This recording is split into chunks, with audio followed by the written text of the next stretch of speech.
this Saturday night, new details on India's alleged hit on a Canadian Sikh separatist leader. Concerns of foreign government contract killings by gangsters in Canada. The modus operandi of the Indian government under Modi has changed. The alleged Indian intimidation and why Canada might not be alone. Harrowing rescue. Children carried out of a home in Gaza bombed by Israel.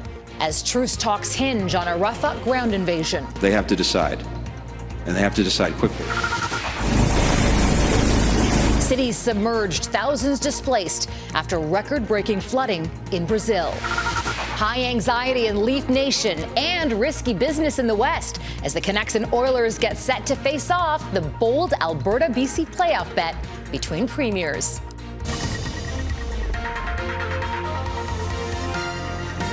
Global National with Farah Nasser. Good evening to you. Thanks for joining us. We begin tonight with a global news investigation that's looking into the connection between the Indian government and a notorious Indian gang police believe is operating in Canada. Tonight, we're learning more about the alleged contract killers behind the assassination of Hardeep Singh Nijjar. Jeff Semple joins us now with what he's uncovered tonight. Jeff. Farah, sources close to the investigation tell Global News that police believe India's Foreign Intelligence Agency was responsible for Hardeep Nijjar's murder, and sources say they hired contract killers to do their dirty work with connections to a notorious Indian gang.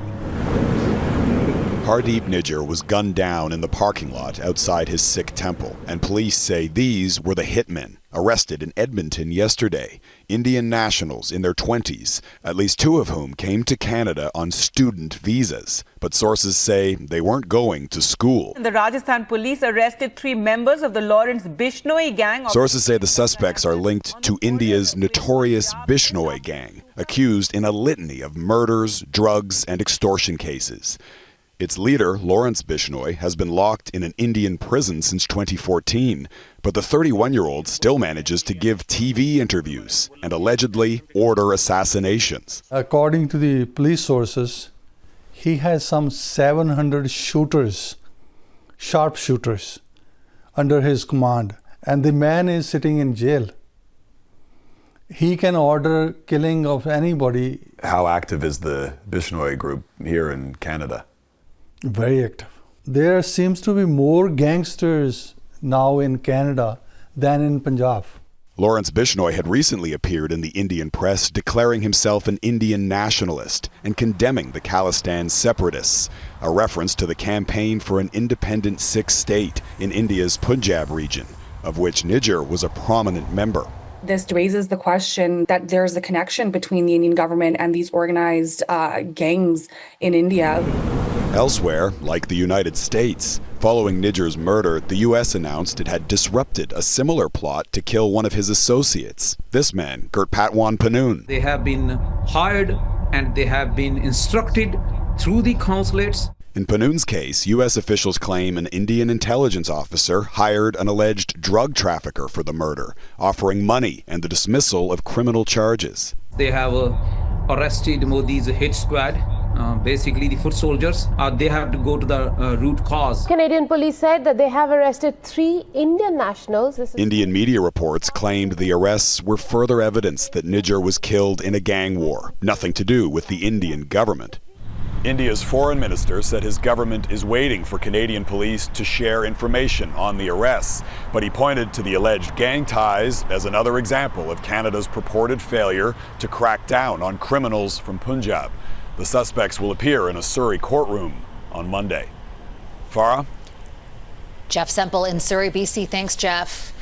And the U.S., as you heard in Jeff's report, isn't the only other country concerned about Indian intimidation and threats on home soil. Since Prime Minister Justin Trudeau stood up in the House of Commons this past fall accusing agents of the Indian state of orchestrating the murder of Hardeep Nijjar, several other countries have come forward. Our chief political correspondent David Akin has more on India's growing assertiveness under the leadership of Prime Minister Narendra Modi. It has happened in the United States, in the United Kingdom, in Australia, and here in Canada. Security agencies tracking a global campaign believed to be orchestrated by the government of India against Sikh separatism, against attempts to create a separate Khalistani state based in the northwestern Indian province of the Punjab. I think it is an ongoing thing. The modus operandi of the Indian government under Modi has changed. Former BC Premier and former federal cabinet minister Ujjwal Dosanjh is speaking about Indian Prime Minister Narendra Modi, currently campaigning for re-election. Modi's political career has been built on a militant Hindu nationalism, which has often expressed itself by threatening minority Muslim and Sikh populations. I'm a human rights activist too, in my old garb. Before I actually came into electoral politics. So I despise that kind of an approach to international politics. India's foreign ministry says it does not interfere in other countries' politics, but the ongoing public inquiry into foreign interference has evidence from Canada's security agencies that it does. And the inquiry heard from witnesses about Indian interference in Canada. Indian consulates act as a hub for espionage and foreign interference and transnational repression targeting the Sikh community. And they'll target anyone who's vocal. And while the inquiry's focus is only on election interference, the Trudeau government says it is looking at measures to address pervasive interference by India and other countries such as China, Iran, and Russia. It is a challenge. It's an evolving threat. It's pervasive. It targets diaspora communities in Canada, but we're going to continue to do everything we can do to detect and disrupt this foreign interference. And in fact, the government will table new legislation Monday aimed at countering foreign interference. David Akin, Global News, Ottawa. As we've been reporting, the 3 men arrested in the murder of Hardeep Singh Nijjar were all Indian nationals who came to Canada on visas. This week on the West Block, our Ottawa Bureau Chief Mercedes Stevenson sits down with the minister responsible for the RCMP. She asks Dominic LeBlanc if Canadian security services are properly vetting visa applicants. Here's a preview of that conversation. I imagine your government must know, though, how they came to Canada. Again, this may be an interesting part of a future criminal trial, but I would not want to do or say anything that would prejudice the ability of prosecutors to successfully conduct this case. Does it raise concerns for you about whether there's enough due diligence being done on people who are coming to Canada on foreign student visas? Again, the Immigration Department can speak to how the visas are issued. I know that the Immigration Department works with security and intelligence agencies in these cases and has for a long time in the thousands and thousands of these files that are reviewed. That's an ongoing process, and obviously I have confidence in the Security and Intelligence Service that would work with the Immigration Department.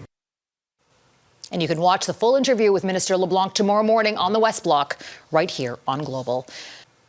In the Middle East tonight, there are reports that efforts have intensified to secure a deal for a ceasefire in Gaza and the release of Israeli hostages. A Hamas delegation's in Cairo for talks led by mediators from the United States and Qatar, who have reported signs of compromise in recent days. But key questions remain, including how a planned operation in the southern Gaza city of Rafah might factor into all of this. Reggie Cecchini reports. Arms extended, these men prepare for a delicate handoff as rescuers pass a child to them. The Palestinian Civil Defense says this residence was hit during an Israeli airstrike early Saturday.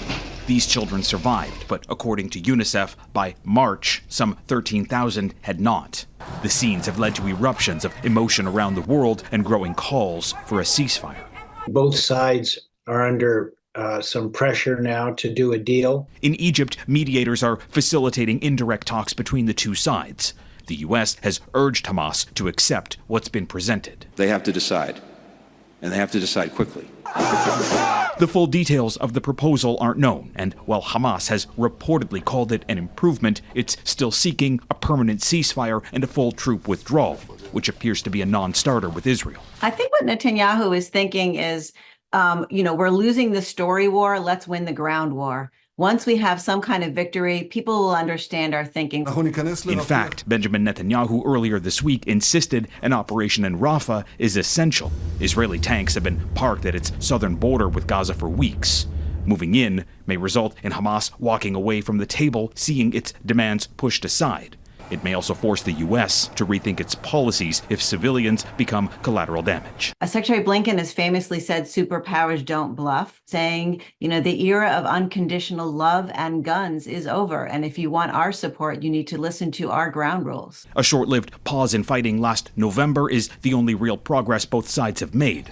Since then, famine has deepened and disease has spread. The UN fears a Rafah incursion will only add to a complex humanitarian crisis. A new wave of displacement, more overcrowding, less access to essential food, water, sanitation. Awaiting word of progress in the talks, the stability of an entire region hangs in the balance. Reggie Cecchini, Global News, Washington. Now, getting out of Gaza is not only limited and dangerous and unpredictable, but it can be extremely expensive. And those who can't escape, they remain in constant peril. According to the federal government, 179 people have been approved to come to Canada. Some have already arrived after crossing into Egypt from Rafah. Lawyers working with Palestinians trying to escape say some have resorted to paying bribes or large fees worth thousands of dollars to private companies. That's just across the border. They're among the 986 Palestinians who've applied to come to Canada since mid-April under Ottawa's special temporary resident visa program announced in January to help resettle Palestinians who have relatives already in Canada. In Brazil's south, the military has been deployed in a state of public calamities in effect to deal with a deadly flood emergency, which tonight is only getting worse. After days of torrential rain, floodwater is as high as rooftops. The scale of this disaster is unlike anything anyone in the country's southernmost state has ever seen. Tudo, não tem nada inteiro, nada. Everything is lost. There's nothing left, she says. The record-breaking floods have devastated two-thirds of the 497 cities in Rio Grande do Sul, forcing nearly 25,000 people to flee their homes since the storms began a week ago. The state's governor says it's the biggest disaster ever. At least 57 people are known to have died, and more than 60 others are still missing. 10,000 people have lost their homes after rivers burst their banks. A hydroelectric dam collapsed, sending a torrent of water into neighborhoods. According to the Brazilian Geological Service, water levels have reached their highest in nearly 150 years. Deadly rains recently swamped the state in September. Essas oscilações de eventos de El Niño e La Niña.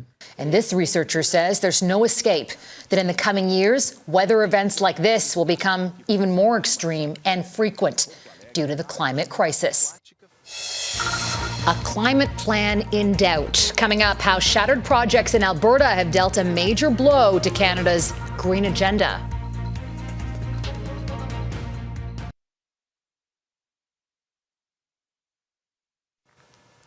One of Alberta's largest power generators has scrapped a proposed wind farm project and put 3 other developments on hold due to new provincial rules around renewable power. TransAlta says it will not be moving forward with a 47-turbine wind farm in southwestern Alberta near the Rocky Mountain foothills.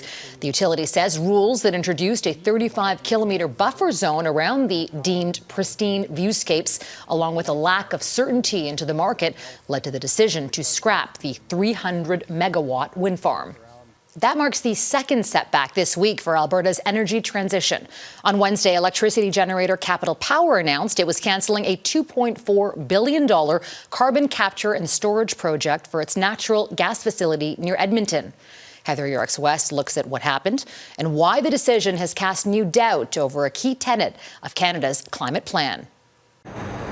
What was supposed to be one of Canada's largest carbon capture projects has now been shelved. This would have been, I believe, the first of its kind carbon capture and storage on a natural gas plant. And so, there's certainly a lot of additional risk and economic concerns that goes along with that. Edmonton-based Capital Power says continuing with the $2.4 billion proposal didn't make economic sense. The decision by Capital Power to abandon its carbon capture plans, it really just is the latest failure a technology with a track record of failures. Environmental Defence says the move should come as a wake-up call before public dollars are lost. Ottawa has already committed to help build new carbon capture projects, covering up to 50% of capital costs through an investment tax credit. But to cover their costs, industry needs a way to make money on the carbon that's been trapped. The federal government has already set a pollution price. If the Liberals remain in power, by 2030 it will be $170 per tonne. Emitters can either pay that price, decarbonize, or buy credits from companies that have decarbonized using things like carbon capture and storage. But what's missing from the formula is how much those credits can be sold for, especially if there's a change in government and the price on carbon falls. The Government of Canada has announced that they have a program that will purchase credits and guarantee a minimum price of those credits to facilities like Capital Power. The Canada Growth Fund. A newly created federal agency called the Canada Growth Fund has signed 3 deals with other companies, including a smaller proposed project by Calgary-based Entropy, guaranteeing an assured price on its captured pollution. But the piecemeal negotiations with Capital Power couldn't reach the same conclusion, dealing a major blow to the government's green agenda. Heather Yurex West, Global News, Calgary. WestJet passengers are being warned of possible disruptions ahead after the airline issued a lockout notice to workers who maintain its aircraft. The Calgary-based airline has been in negotiations with the union representing its aircraft maintenance engineers since September. Now, members of that union began a week-long strike vote on Thursday. But today, WestJet issued those workers a 72-hour lockout notice. And if a deal isn't reached in that time, the carrier says work stoppages could start as early as noon Mountain Time on Tuesday. WestJet says this doesn't guarantee travel disruptions, but they are preparing to operate a reduced schedule. London Drugs is gradually reopening its core services at stores across Western Canada. The company was hit by a security attack last weekend, and all its stores in Western Canada have been closed since then. The company is restarting its core services first, such as its healthcare and everyday needs. It also says at this point in the investigation, there is no evidence that any customer databases have been compromised. Caregiving crisis ahead. The new data shedding light on the hidden toll of unpaid care.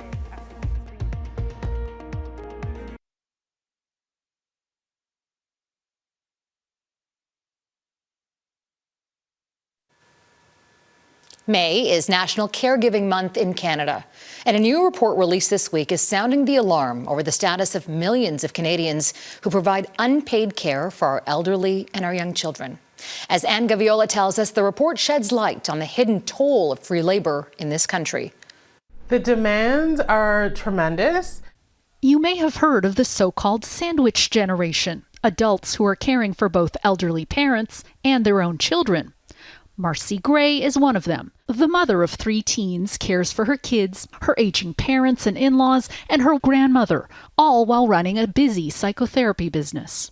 Unpaid work does not end. You don't get that salary at the end of the day. For the first time, Statistics Canada is sharing data zeroing in on these sandwiched caregivers and the breadth of the informal care economy, their free labor that goes largely unrecognized. In 2022, 13.4 million Canadians aged 15 and up provided unpaid care.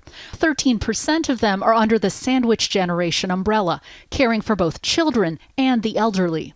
Sandwich caregiving is most common for people between the ages of 35 and 44 years old, followed by those between 45 and 54. And all that extra work takes a toll.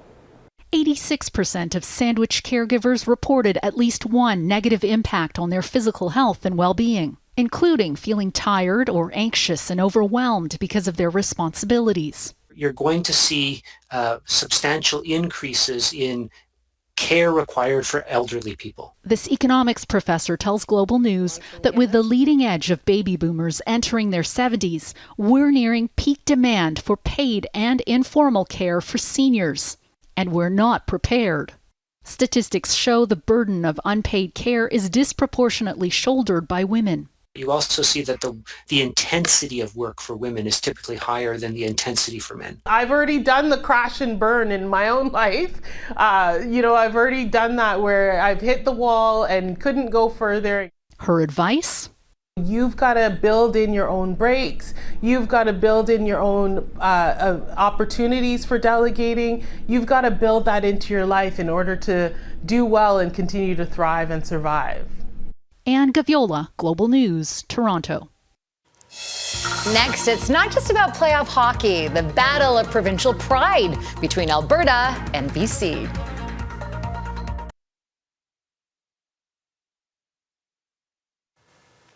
There's a bold bet going around in hockey fandom circles at the highest level. Alberta Premier Danielle Smith taunting her BC counterpart into a bet, and David Eby has accepted. The loser of the Canucks-Oilers matchup will have to deliver a statement written by the winner in the legislature wearing the other team's jersey. Meanwhile, scenes of joy and jubilation inside and outside Vancouver's Rogers Arena last night. Fandemonium after the Canucks eliminated the Predators in a tense Game 6 during the first round of the Stanley Cup playoffs. The Canucks scored the series-clinching goal with under 2 minutes to go in regulation and will now meet the Edmonton Oilers in an all-Canadian second-round matchup. A Canadian team has not won the Stanley Cup in 31 years, but with two of our own advancing, there's still a chance to bring the cup home. And tonight, there could be a third, with Toronto taking on Boston in a do-or-die Game 7. The Maple Leafs, of course, have a lot to prove to fans after a tough start to the series, but everyone's hoping they can keep the momentum alive after forcing the series decider with two gutsy back-to-back victories. And that's Global National for this Saturday night. I'm Farah Nasser. On behalf of our whole crew here, I want to thank you so much for spending part of your evening with us. Tonight's Air Canada is this wagon of flowers in Kelowna, British Columbia. Until tomorrow, take care of yourselves and each other. Thanks for watching. Good night.